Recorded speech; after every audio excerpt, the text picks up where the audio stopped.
Hey folks, happy Thursday afternoon to you. We actually did the video earlier this morning and did everything, edited it, put it in there, posted it everywhere, and Clayton, I think it was, Clayton Flanders, went and said, hey Gary, there's no audio.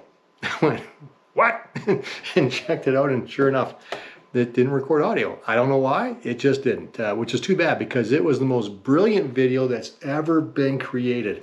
But yeah, so here we are doing it again, but it's Thursday afternoon now, not in the morning, and it's still a great day to be alive. It's a fantastic day. It's been a busy day, but a good day.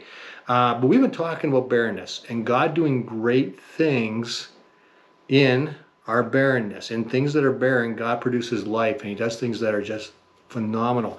Well, today I want to talk about God actually calling you into a barren place. God does that sometimes so you can get to know who He is.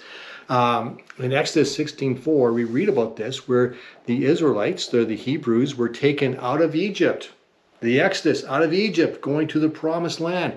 It took 40 years to do it because it took them a long time to learn. It took them a long time to figure out who God was and who they were. But let me just read it here. So Exodus 16 verse 4, this is when they first start their journey.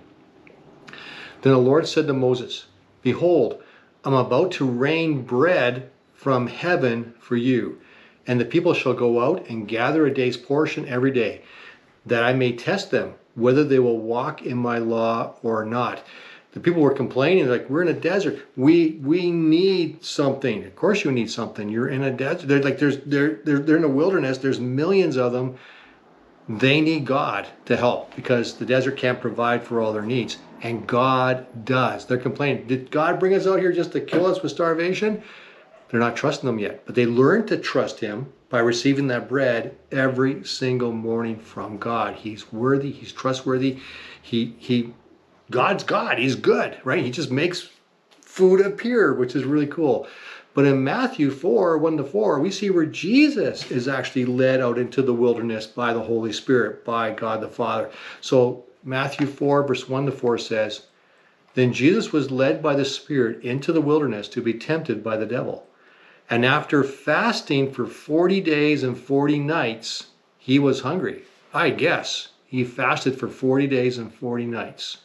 And the tempter came and said to him, if you are the Son of God, command these stones to become loaves of bread. You see the same thing here? He says, you're hungry, you're in the wilderness, but unlike the Hebrews who couldn't provide for themselves, you could easily do it. You could provide for yourself. You could make something happen. You could make that stone into a loaf of bread. You're the Son of God. You could do that. But will Jesus? No. Jesus says, verse 4, but he answered, it is written, man shall not live by bread alone, but by the very word that comes from the mouth of God. Jesus trusts God. He says, I will trust my Father. I'm not going to do this by myself. I'm going to trust God that He will provide for me. He is my Lord. He's the one that I serve.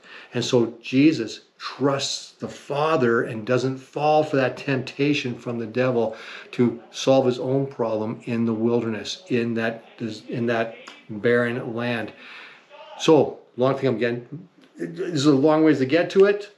It was better in the first video, trust me. But what I'm getting at is this.